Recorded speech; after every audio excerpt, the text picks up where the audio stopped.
This episode is brought to you by Capital One. Capital One's tech team isn't just talking about multi-agentic AI, they already deployed one. It's called Chat Concierge, and it's simplifying car shopping. Using self-reflection and layered reasoning with live API checks, it doesn't just help buyers find a car they love. It helps schedule a test drive, get pre-approved for financing, and estimate trade-in value. Advanced, intuitive, and deployed. That's how they stack. That's technology at Capital One. Are you noticing your car insurance rate creep up even without tickets or claims? You're not alone. That's why there's Jerry, your proactive insurance assistant. Jerry handles the legwork by comparing quotes side by side from over 50 top insurers, so you can confidently hit buy. No spam calls, no hidden fees. Jerry even tracks rates and alerts you when it's best to shop. Drivers who save with Jerry could save over $1,300 a year. Don't settle for higher rates. Download the Jerry app or visit jerry.ai/ACAST today. Hey, Ryan Reynolds here from Mint Mobile. Now, I don't know if you've heard, but Mint's premium wireless is $15 a month. But I'd like to offer one other perk. We have no stores. That means no small talk. Crazy weather we're having. No, it's not. It's just weather. It is an introvert's dream. Give it a try at mintmobile.com/switch. Upfront payment of $45 for 3-month plan. $15 per month equivalent required. New customer offer first 3 months only. Then full price plan options available. Taxes and fees extra. See mintmobile.com. You hired a new employee. Time to get to work, right? Not quite. First comes HR software for payroll and benefits. Then IT tools to manage devices and app access. And finance software for expenses. Oh, and none of these softwares work together. That's sad. Software as a disservice. Rippling lets you run HR, IT, and finance on one unified platform with automations that save time and connect your workflows. For a limited time, you can get 6 months of Rippling free when you sign up at rippling.com/podcast. That's RIPPLING.com/podcast. Terms and conditions apply.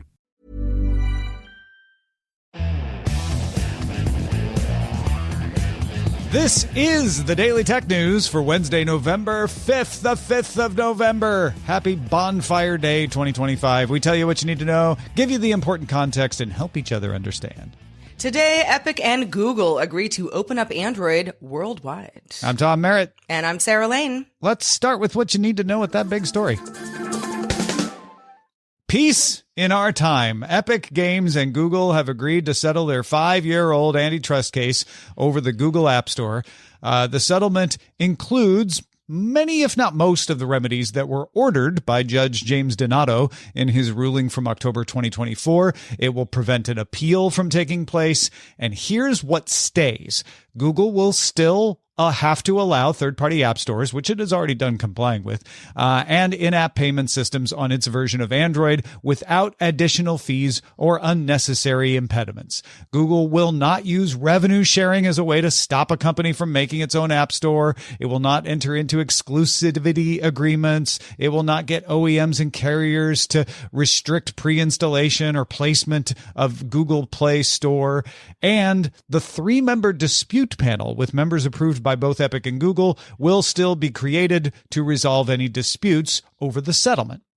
Now, the settlement goes beyond the judge's ruling in a few ways. This will apply worldwide. So the court is just in the U.S. Google would only have to do this in the U.S., but Google's going to say, you know what, we're going to do this everywhere.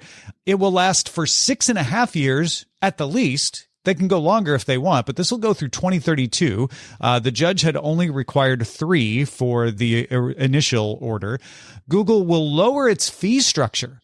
Now, it gets complicated when you wade into the details, but right now it's either 30 or 15%.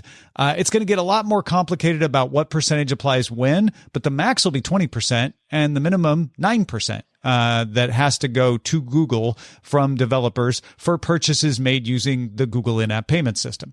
And Google will certify makers of alternative app stores and payment systems for safety. Hold on to that thought because there's a little spin on that makes it different than the original order. There are two significant ways that it differs. Google can require that devs include an option alongside third-party payment methods.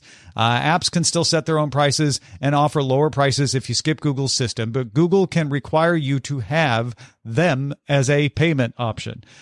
Registered app stores, so if you register with Google, will be able to install from a website with a single click. No scare warnings, no bouncing through sideload methods. This replaces something in the original order where Google would have been required to distribute the third-party app stores. And now, U.S. District Court Judge James Donato has to review the settlement and sign off on it before it can go into effect, partly because they changed some stuff. Like, you were going to make Google distribute them. Epic's saying, we're okay if we do this one-click install from the web thing instead. And the judge is probably going to sign off on it, and then we're off to the races. Couple questions here. I guess my first, what I'm most interested in is that 3-member dispute panel. So it's like, all right, 3 people, Epic and Google both say, yes, here are the 3 people who are going to settle disputes between us as we go forward. Who are those people? And, how does it benefit both companies? And also the applicable worldwide, not just in the US, and for more than twice what the judge required. 6.5 years rather than 3. I would assume a lot of this is Google being like, get off our back. Let's make nice with Epic. We don't have to worry about this for a while, and everybody's happy. I think that's the key to all of this is Google wants to make Epic agree not to sue them again. Because if they follow the judge's order and then they do something that Epic doesn't like, and then it goes to that panel you're talking about and Epic still doesn't like it, they might bring a lawsuit again. This is going to make that much less likely because Epic is very happy with this. The statements from both Google and Epic were all like, this is going to do for Android what it should have been like the whole time, et cetera, just praising it to the high hills. So I think Google is avoiding this continuing to be a problem. That's why they want to make it 6.5 years too. It keeps Epic off their backs, like you say, for another 6.5 years. And it makes that 3-member panel less of an important question. Cause you're right. If this was a contentious dispute ordered by a judge, then who goes on that panel is really interesting, right? Yeah. If these two are getting along with the settlement, that panel's still probably going to be necessary here and there for some judgment calls. But by and large, the two companies are going to try to get along because they made this settlement. Yeah. For any devs out there who are listening to all these details and have been following this story, I would assume there's a lot of happy people out there today. Yeah, especially with that drop from 30 and 15% to 20 and 9%. Right. Little more paperwork there. The one thing I've seen people upset about is the idea of registering. Developers will need to register their identity to distribute apps that can run on Android at all. That's something Google, we covered that last week. And some folks are upset with that. They don't believe that is in the true spirit of openness to have any kind of identity, associated with an app. But that is agreed upon. That is not prohibited by this settlement. It's not particularly named. It's sort of left vague how this registration process is going to work, but one assumes it's going to be something like that, where Google says, we just want to make sure you're not scammers in Myanmar trying to create an app to fish people. Yeah. That is a story we will get to later in the show. Little tease ahead there. But for now, you know what we want to do? We want to thank our listeners. We are made possible by all of you. Thank you to Reed Fischler. Thank you to Larry Bailey. Thank you to Michelle Sergiu. And thanks to our new patrons, Evan Kate and Doug O. Woo! Yay! Thanks, Evan. Welcome, Evan Kate. As a small business owner, you don't have the luxury of clocking out early. Your business is on your mind 24/7. So when you're hiring, you need a partner that works just as hard as you do. That hiring partner is LinkedIn Jobs. When you clock out, LinkedIn clocks in. LinkedIn makes it easy to post your job for free, share it with your network, and get qualified candidates that you can manage, all in one place. With LinkedIn's new tools, you can write great job descriptions and quickly get your post in front of the right people using deep candidate insights. You can either post your job for free or pay to promote it. Promoted jobs get 3 times more qualified applicants. At the end of the day, what matters most is the quality of your candidates. 72% of small businesses using LinkedIn say it helps them find high-quality hires. And you can boost your reach by adding a hashtag hiring frame to your profile picture to get twice as many qualified candidates. Find out why more than 2.5 million small businesses use LinkedIn for hiring. Post your job for free at linkedin.com/DTNS. That's linkedin.com/DTNS. Terms and conditions apply. In business, they say you can have better, cheaper, or faster, but you only get to pick two. What if you could have all three? You can with Oracle Cloud Infrastructure. OCI is the blazing fast hyperscaler for your infrastructure, database, application development, and AI needs, where you can run any workload for less. Compared with other clouds, OCI costs up to 50% less for compute, 70% less for storage, and 80% less for networking. Try OCI for free at oracle.com/dailytech. oracle.com/dailytech. If you're a smoker or vapor, ready to make a change, you really only need one good reason. But with Zyn nicotine pouches, you'll discover many good reasons. Zyn is America's #1 nicotine pouch brand. Plus, Zyn offers a robust rewards program. There are lots of options when it comes to nicotine satisfaction. But there's only one Zyn. Check out zyn.com/find to find Zyn at a store near you. Warning, this product contains nicotine. Nicotine is an addictive chemical.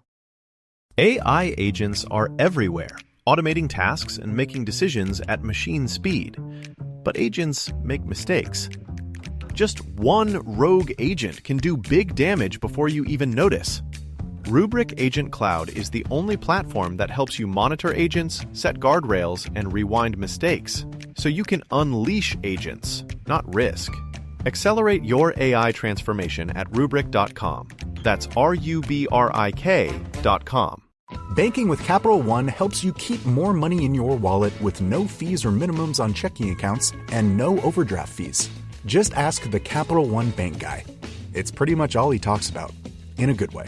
He'd also tell you that this podcast is his favorite podcast, too. Ah, really? Thanks, Capital One bank guy.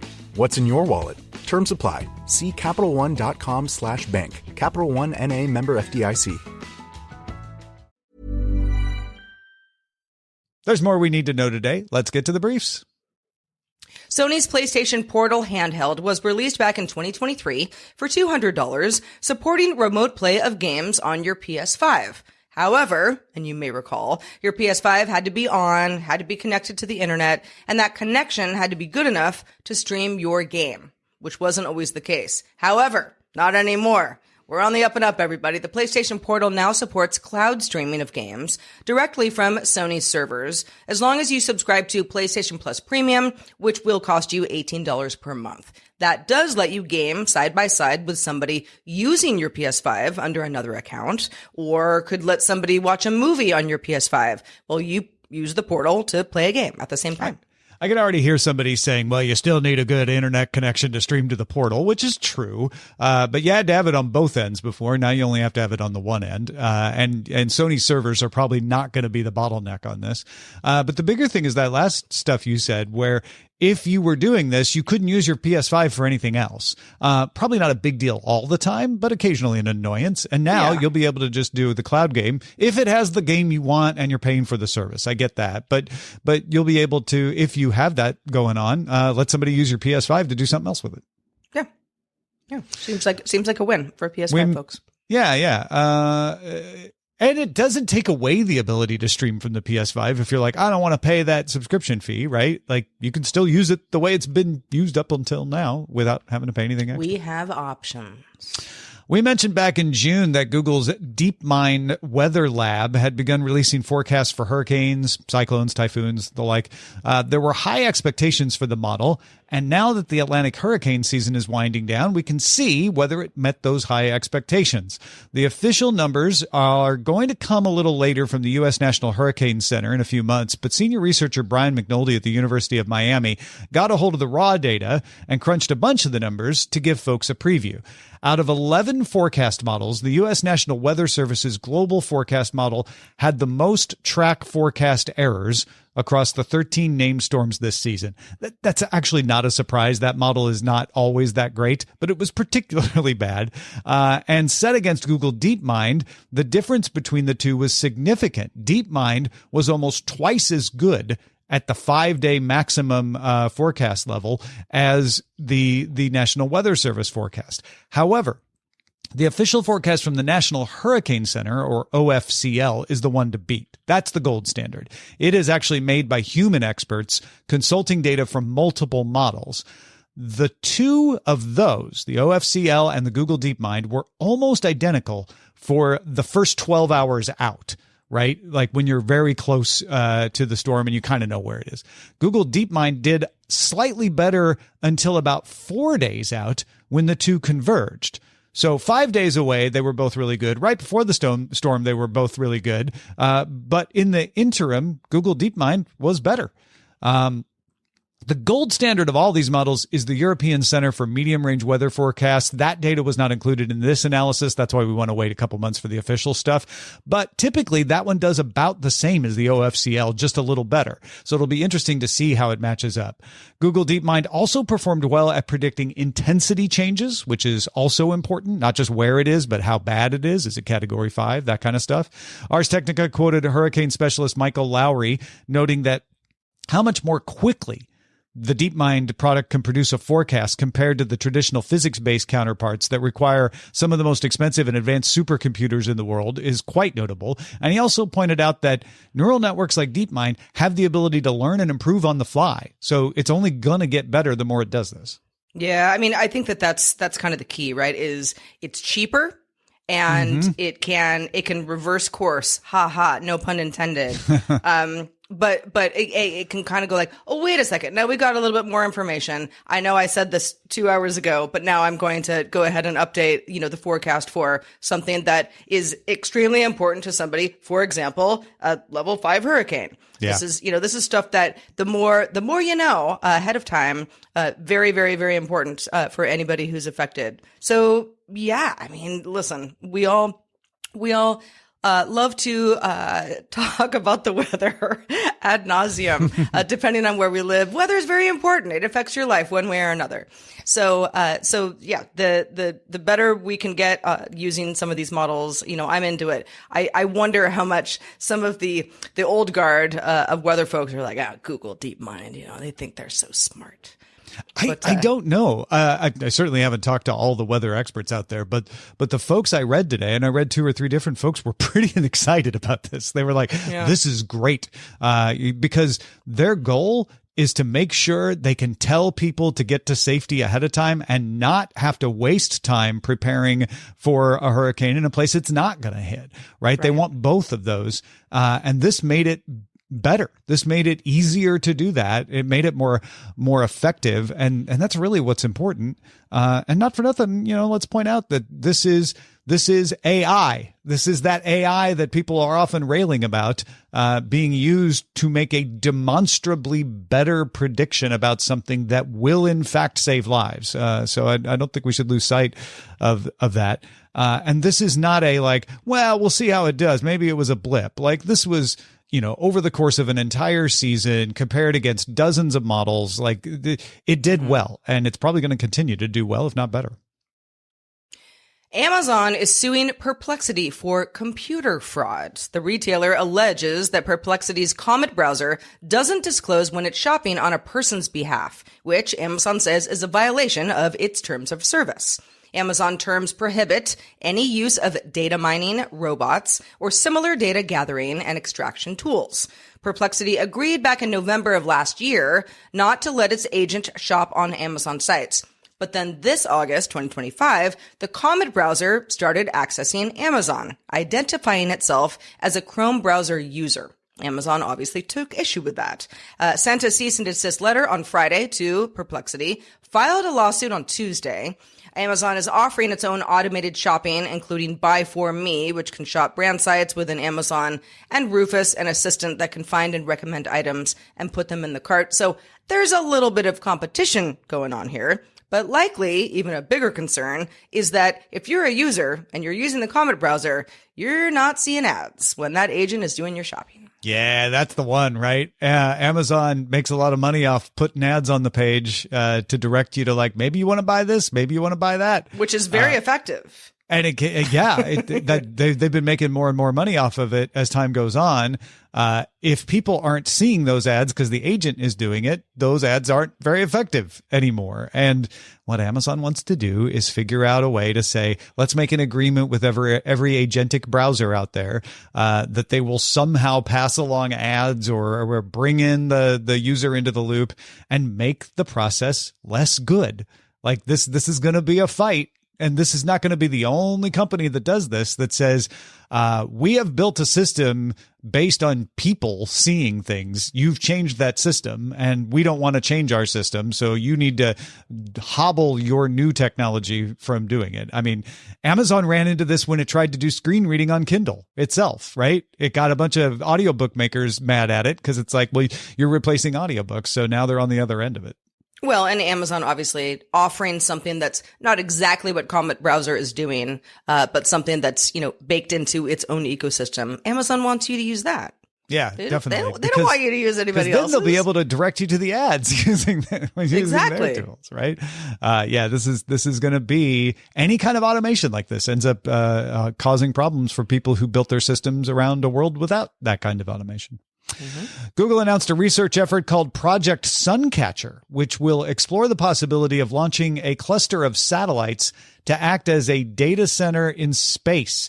Google would put its Tensor processing units on the satellites, outfit the satellites with solar panels, and those solar panels would generate electricity almost continuously. That would make them an estimated 8 times more productive than a solar panel would be on the surface of the planet. The satellites would have to stay within 1 kilometer or 2 of each other to support the tens of terabits per second of links needed to make it work. That sounds like a long way, but in space, it's not a long way. Satellites usually stay much farther away from each other. Yeah, the it doesn't TPU sound long chips. at all. No, not in space, right? The TPU chips also need to be hardened against radiation. They have tested Trillium TPUs, which survive a dose equivalent to 5 years in space without permanent failures. So there's promise there. The cost of the launch would be too much right now. It would be prohibitive. But what Google is saying is they expect it to get cheap enough by 2030 to mean the energy savings from the solar panels would balance it out. So rockets get cheaper, solar panels make it more energy efficient, and then it's going to be at least about the same as a data center on Earth. And then you say, well, okay, and maybe it's cleaner because it's using solar and it's up there in the clouds. Don't forget that you have CO2 emissions coming from the rocket that has to launch the satellites. And even when you amortize that over the life of the satellites in space, the CO2 emissions right now would be much more for getting these satellites into space. However, once again, there is hope. SpaceX's Starship has lower emissions, and it has to be reusable, by the way. Any throwaway rocket is going to be way off the charts on pollutants. But a reusable Starship rocket from SpaceX might just have low enough emissions to make it balance out there as well. So not better than on the surface, but at least equal to it. Google plans to launch a prototype in collaboration with a company called Planet by 2027. Now, how often do these rockets have to go up and, just do perform maintenance on these solar panels? I don't think they would. I don't think they would. Maintenance is pretty low, and I think the satellites would have to perform their own maintenance. You wouldn't be sending rockets up to do maintenance. Yeah, because I'm thinking of, for anybody who's got a bunch of solar panels on their house, and Tom, I know that you went solar some years ago with good results. And it's something that you invest in to get more out of it after a certain amount of time. Yeah. So I think for anybody who's kind of like, all right, well, solar panels either work for me or don't work for me right now, is this going to change the game for homeowners? I don't think it does much for me as a homeowner. It would be nice not to have to go up there and clean the solar panels. I assume that the solar panels on the satellites won't have to be cleaned because there's not a lot of dust up in space. But yeah, I think that's one of the things that they're going to look for in Project Suncatcher is figure out like, okay, what unforeseen problems are there when you put this up in space? And that's why they're going to do the test plan first. But they're hoping that, the cost of rocket launches has come down quite a bit and will continue to come down. And then putting them up in space, I think, has some other benefits in that you don't have them near anyone. So it's not bothering anybody. It's not it's not making the landscape look ugly or anything like that. Potentially it could make the sky look ugly if too many of them got up there, I guess. I don't know. Yeah, I know. It's like if they're a kilometer away from each other, okay, that makes sense. But how far away are they from the ground of gravity? They're low Earth orbit, so they're way up there, and a kilometer doesn't look like anything. So if you got a cluster of them, they might be a bright light, bobbing around up there. Maybe they can arrange them like drones to make faces and emojis and stuff. Yeah. It's solar, but it's fun. China's Osmo Mobile 8 gimbal is now available outside of China. It has a multifunctional tracking and built-in light, as well as Apple Dock Kit support, 260-degree panning, and pet tracking. A multifunctional module lets you track subjects with a camera app, lots of camera apps, but the Apple Dock Kit is a nice feature because then you don't need the attachment if you're using iOS and a compatible app. Also has an integrated tripod, easy switching between front and rear cameras, built-in extension rod, depending on what you need. Some of this might work out for you. The DJI Osmo Mobile 8 gimbal is €159 or $159 and available now. This is a nice looking gimbal. And if you don't know what a gimbal is, I mean, just think like automated selfie stick. The gimbal is the thing in the drone that moves the camera around and keeps the balance of the drone. But they've taken that same attachment and put it on a big old tripod stick. So you can just hold your phone and the phone can track you or now track your dog or your cat. And then they're really useful. They're very cool for that. Yeah. Anything between, I don't know, I guess home tracking, pet tracking, vacation stuff. I mean, it would be good for a lot of this. All right. Finally, some quick headlines that are things to keep in mind. If you're reading the news in the future, you're like, oh, wait, I heard about that. I knew about that. We got lots of stuff for you to listen to right here. 2 former Meta employees launched the Sandbar Stream Smart Ring. It has a mic and also a touchpad, which in conjunction with an iOS app, and it is iOS only for now, lets you take notes and interact with an assistant by voice going throughout your day. A little gesture. You just tap it. Tap, tap, tap. Google has been replacing Google Assistant with Gemini in Google Maps. That means you'll be able to use more natural language and ask multiple questions at a time. The Motion Picture Association sent a cease and desist to Meta, ordering it to stop using the term PG-13 when describing its Instagram content's rating system. The MPAI said, "You're not doing well enough. That is not PG-13 content." That word does not mean what you think it means. You need to stop. In a crackdown on one of the greatest sources of online scams, China has sentenced 5 members of a Myanmar scam organization to death on charges of homicide, as well as lots of other crimes, with 16 more people convicted of fraud, injury, and other crimes, receiving life sentences, commuted sentences, and rather severe sentences there as well. Australia added Reddit and live streaming platform Kick to the list of organizations that have to restrict anyone younger than 16 from using their platforms. A bunch of 15-year-old Reddit users got really upset at this. Yeah. Fairphone has launched its repairable FairBuds 11 earbuds in the U.S. and plan to launch its repairable phones in the United States as well. Apple Podcasts will soon automatically generate chapter markers. This is something that a lot of people are always asking us to do. And links to related content. You can, as a podcast maker, opt out if it doesn't work for you. I will not opt us out. I will let it automatically make chapter markers because my only resistance was like, it takes time and we want to get the news out as fast as possible. Yep. OpenAI launched its Sora video generation app on Android. If you're in Canada or the US, you can get it now. I downloaded it yesterday. Nintendo launched a store app that lets you buy games, hardware, and merchandise, as well as download demos, amiibo, and track your gameplay hours. China's Xpeng plans to roll out 3 models of autonomous cars next year that will be made entirely with tech, like hardware and software, from within China, not relying on any outside vendors. Shein opened its first store in France. The French finance ministry has announced that it has begun the process to suspend Shein until it removes illegal products from its online platform and can prove it has done so. Just in time, right? It's like, well, at least you can go to the physical store. That one will still be allowed. You just can't shop online if we don't figure this out. Don't forget, folks, we do a bunch of live streams. I do a mailbag, office hours, do a hangout on Friday. We stream Live With It.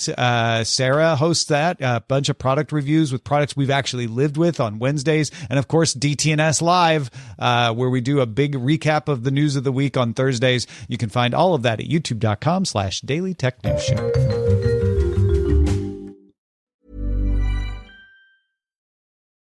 This episode is brought to you by Capital One.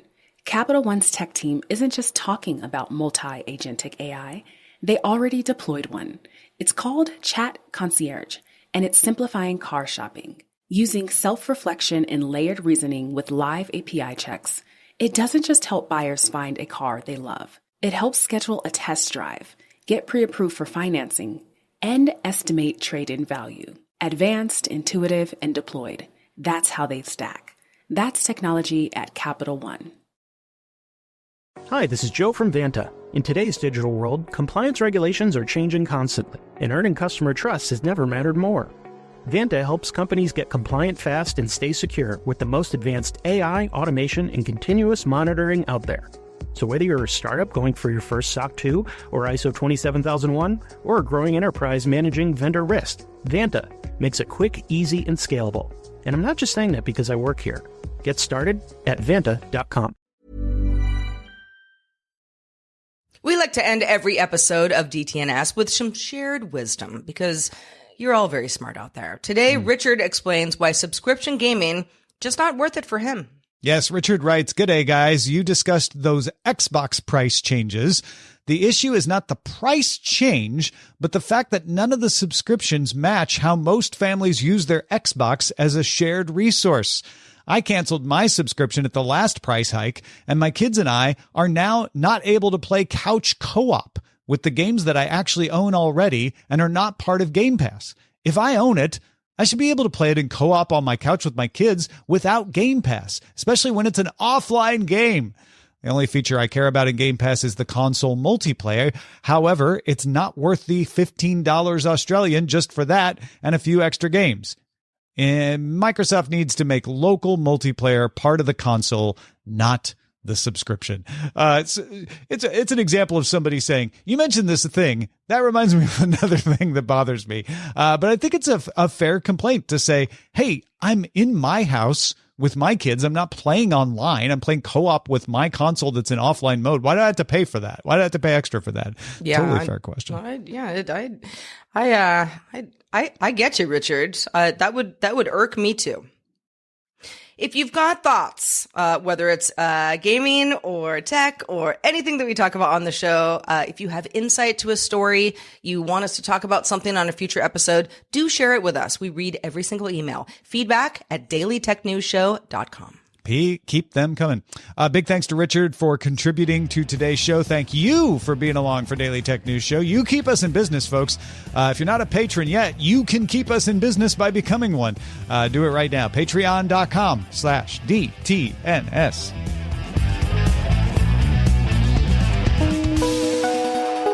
The DTNS family of podcasts, helping each other understand. Diamond Club hopes you have enjoyed this program. Banking with Capital One helps you keep more money in your wallet with no fees or minimums on checking accounts and no overdraft fees. Just ask the Capital One bank guy. It's pretty much all he talks about, in a good way. He'd also tell you that this podcast is his favorite podcast, too. Ah, really? Thanks, Capital One bank guy. What's in your wallet? Terms apply. See CapitalOne.com/bank. Capital One NA, member FDIC. If you're a smoker or vapor, ready to make a change, you really only need one good reason. But with Zyn nicotine pouches, you'll discover many good reasons. Zyn is America's #1 nicotine pouch brand. Plus, Zyn offers a robust rewards program. There are lots of options when it comes to nicotine satisfaction. But there's only one Zyn. Check out Zyn.com/find to find Zyn at a store near you. Warning, this product contains nicotine. Nicotine is an addictive chemical.